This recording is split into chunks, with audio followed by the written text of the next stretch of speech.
Hello everyone, welcome back to another video. My name is Matthew and today we're doing another figure review. Today we're doing a figure review of the Playmates Godzilla Evolved, or Evolved Godzilla. It's an evolved Godzilla, so Godzilla Evolved, whatever it may have. I'm gonna be rather honest.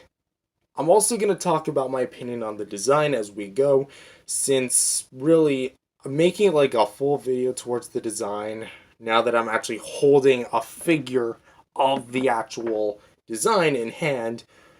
When am I really going to talk about it? On Math Mumbles? Possibly. But really, let's go ahead and talk about this figure, which, let's be honest here, there's a lot of things to say about it. So, first up is Sculpt and Paint. The sculpting department is rather consistent with all of Playmates' previous other figures, with a variety of different materials used to make it.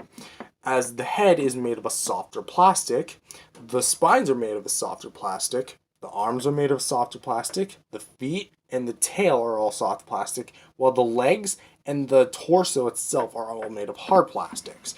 But how well does that really conjoin into figure form? Well, let's see. The head is actually pretty well detailed. Like, I'm actually kind of shocked with the amount of detail they were able to put into this thing. Of course, the entire body is casted in a much more bluish, greenish type wash. And on it, or not really wash, it's just more of a dyed plastic, I assume, because it's a lot more colored than that of the previous Godzilla figures that Playmates previously put out. Here at the face, though, we can definitely see the eyes are very much big and orange. And at first, I was a bit put off by it looking at the promotional photos, but actually having it in hand, it's not as bad as I thought it would be. Honestly, I thought these things would be like way bigger. And it's weird that the 2014 eyes have bugged me a bit more than this one, despite the fact that I'm pretty sure all they just did was take the eyes from the previous, or the 2014 figure, and put it on this one. But looking at it from the front here, definitely got a bit of derpage going on, nothing too bad. Teeth are actually pretty well painted. This might be the cleanest painting I've seen on a Godzilla figure since Shin Godzilla version 2. And like, this is actually really well applied. It's not like the Heat Ray Godzilla where it's so mismatched, it's not even funny. Here, Playmates really upgraded and amped up the amplification game, which I'm really happy about. Also, the tongue is painted really well too, so hopefully there's no scrapage happening this time around. Nothing, no more color within the mouth, but there is like a bit of a spray at the neck that kind of goes down towards the body. But at the top, we have some orange, red painted fins, which we'll get to the fins in just a sec. But moving on down to the body does take a bit of a dive when it comes to the quality consistency, and we definitely see a bit more of like the cheaper plastic used in this specific version. Because here, a lot of the more finer details are much more smoothed out, and I definitely think that's a bit of a downgrade compared to the Heat Ray Godzillas and the previous Godzillas that Playmates has released, because the torso was actually pretty detailed on some of them, i.e., the radio tower and Heat Ray. But for what detail is here, it's still there. It's just a lot more mellowed over, but definitely smoothed out like parts here for the articulation. We'll get to that in a sec. But the arms here are definitely well detailed. Unfortunately, the shoulder spike is not painted, which is weird because the battle roar, I believe, had painted. I might be thinking of the giant. I'm not sure if the battle roar had any painted spines like that. But the complete underbelly is made of a kind of like an olive green spray and looks really nice. Also, both of the hands are in fact painted that same olive green color, and unfortunately, again, are not painted on the spines or the shoulder spikes. But again, the detail on the arms are really well done, and I gotta applaud Playmates where it's due. Same thing applies to the legs, which are a lot skinnier than that of the other Godzillas, but still looks rather fine on its own. The detailing, because I feel like it's a bit more compact as far as design wise, the detail's a bit more cramped together and kind of makes it pop. So I guess you could say it's kind of like an advantage of sorts. Maybe. Really depends on what your mileage is. But the feet are also painted the same olive green, which I do appreciate. And of course, it's in that standard walking position with one toe a bit bent up and the other toe, completely flat on the ground. I don't know why Playmates does that. Like, do they think that it makes it more dynamic? It does, but I don't think that's why some people want to buy this, because people want it kind of basically posed. But I mean, the posing is actually kind of cool. Again, reminiscent of that of him on the aircraft carrier. In fact, you can kind of like recreate it almost like him like reaching out to get Kong before he gets like his face completely smashed right back. Which I do think he does get punched in the new movie. I mean, of course he can get punched because he keeps messing with the big ape. Of course, the big ape is gonna lose, but who cares? Um, and of course, let's go ahead and actually let's talk about the tail. The tail is actually again really well done, and it's this entire piece is made of just flexible rubber and does have a bit of flexibility to it, even though it's not really supposed to move aside from, well, certain joint. But from here to here, it's entirely sprayed, which I need to commend Playmates because that is also an immediate upgrade towards their original tails, where they just did a Bandai and stopped right midway. However, it also has a bit of, well, it's very minor and more like a minor nitpick, but mine has a bit of excess plastic more towards the tail tip. Like right where the tip of my thumbnail is. It's getting blurry as I go in. I don't know why it's doing that. But for what is here and for what I think like the tail has to present, it's a long, nice tail, and especially like you got like the nice fins, and also goes without mentioning the Thagomizer. Was pretty mixed when I heard about this, but honestly, it kind of grew on me, and I'm kind of glad that it has something to kind of complement itself to what Shimu's Thagomizer. But that being said, I also think that the spray is a bit on the more one-sided because you look at it this way and you definitely see a lot more gray areas, or green areas. You look at it this way and there's a lot less of them, which kind of leads me to believe that they only did one spray and that was it. Granted, of course, these things got to be mass-produced, but I feel like there should be a bit more consistency with that. Feel me? And of course, looking at the underside of the tail, it does not have that kind of like olive green, but more like the same kind of blue and the same kind of blue green kind of color the main body is made of, and it overall looks pretty good. Also, that underside though looks really freaking sweet. That really looks like a dinosaur tail. You thought Godzilla didn't look like a dinosaur? Now he does. Then again, what kind of dinosaur looks anorexic like this? So, um, now let's talk about the spines. Overall, it's definitely an improvement over that of the King of the Monsters figures in that they beefed up the size of, or King of the GVK figures. I mean it's the same design almost. Where they beefed up the overall girth of the spines. Excuse me, and so there's like no jagged edges, but it still feels, it's a little thicker than that of the spines from previous figures, which I do like. And I do like the design, how they kind of like extended it and definitely gave it a bit of a more angular look. And that being said, the translucent plastic used, I think, is the same type they used on Mechagodzilla, the battle version. Not the battle roar, just the battle version. And it honestly looks really sweet.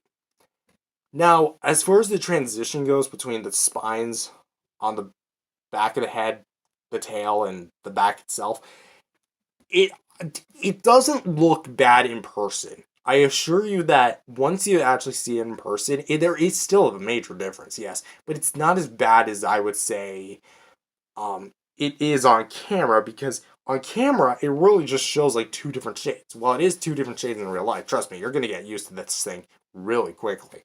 At least if you're me.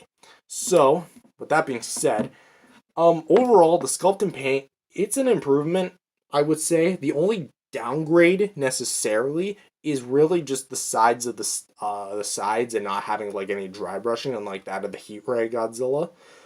But with that being said, it's still rather rock solid, so I gotta give Playmates where credit is due. Alright, next segment is Articulation. Now, it basically has nothing changed aside from maybe some more flexible joints, but let's go ahead and see. The jaw is on a hinge, so you can close up about that far. Uh, Open up about that far. There is a bit of an uh, overbite. Yeah, overbite. But it's not as bad as saying that as the Playmates 2014. So it can open about that far. The head, it looks like it's on a joint, but much like the previous incarnations, nope, it's not. I don't know why they keep doing this. Like, they know people want to move the head, but obviously it's it's the same deal. It's the big square peg, and if you notice right here, that's a seam line, and if you push hard enough, that's gonna start splitting it, and it's gonna eventually unplug the entire figure. So I would not recommend that. However, the arms are able to rotate a full 360, mind you.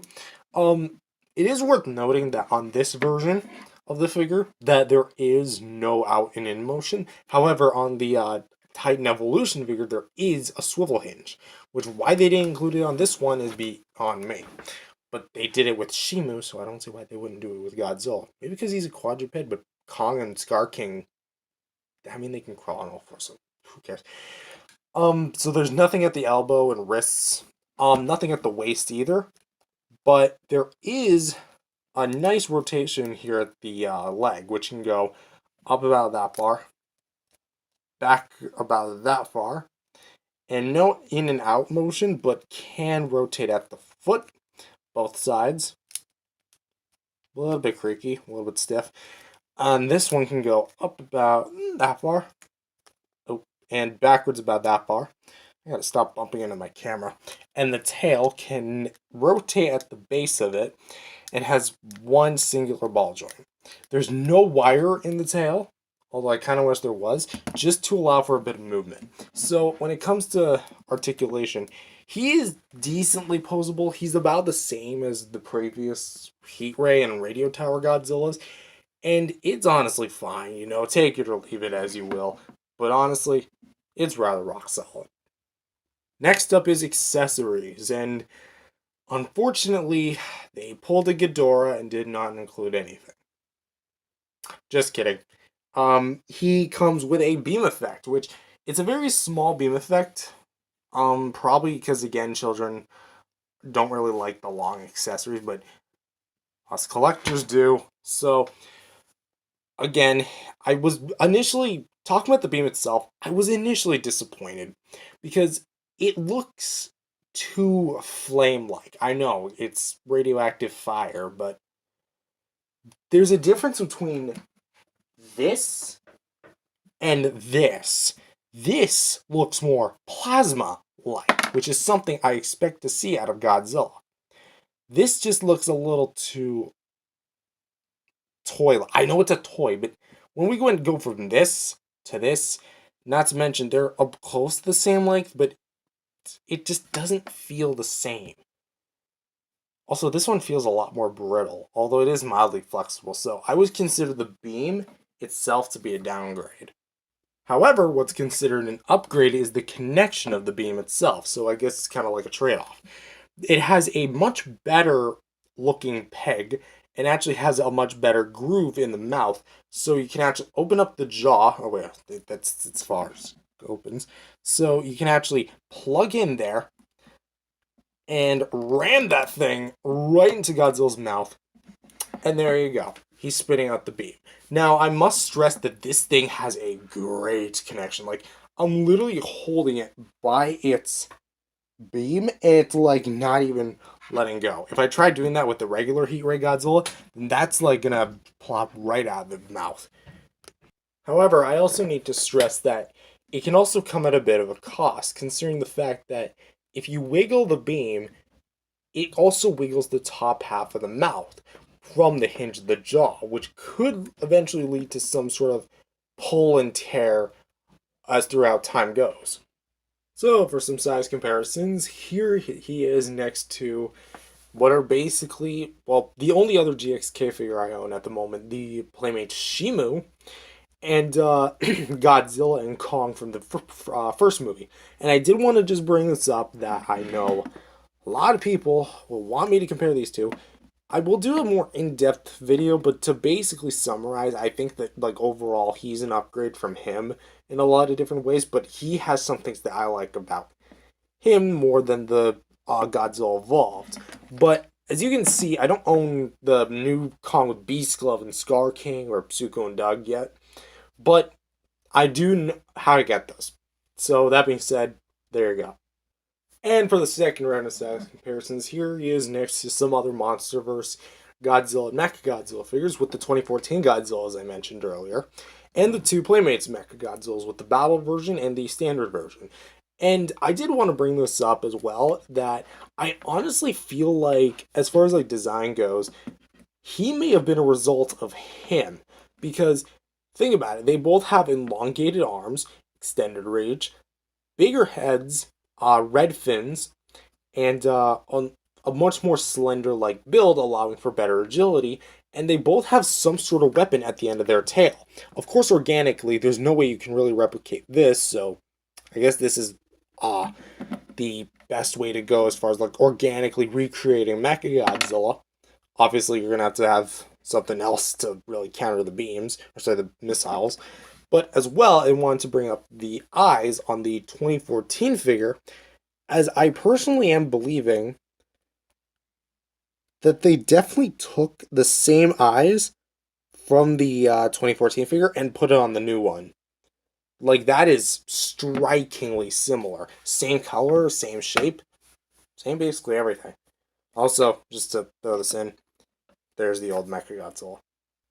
And for the last batch of size comparisons, here he is next to the NECA Godzilla 2014, still my all-time favorite figure in the entire collection, and the Playmates Godzilla 2004 standard version. Or well, standard, the 6-inch version. There really was no standard version, because this is standard. They never made a Spitfire or anything. And ultimately, while I do like this, I honestly kind of miss this. Also, it is kind of worth noting that his design kind of feels more inspired by 2004 with the much more slender build. Although, again, that could just be a result of Mechagodzilla, as he screams more MG than this one does. So, overall, what do I think of this figure? From its sculpt and paint, articulation, and accessories, it's an overall fine piece. I like it. I really do. And ultimately, this might be like the best Playmates Godzilla that we've gotten in a long time. Because while I do like Playmates Godzilla figures, they're just not my core of tea. You know, it's cup of tea. Core of tea. That's a new saying. It's just not my core of what I really want. I like hyper articulated figures, which is why I was so into NECA, but at the same time like them kind of as cheap as possible, which is why I didn't like Monster Arts. That being said, Playmates is not a bad way to go if you're looking for a much more casual figure experience or just want to buy something for your kids. Because let's be real here, this is a kid's toy and it will always be a kid's toy regardless of how you put it.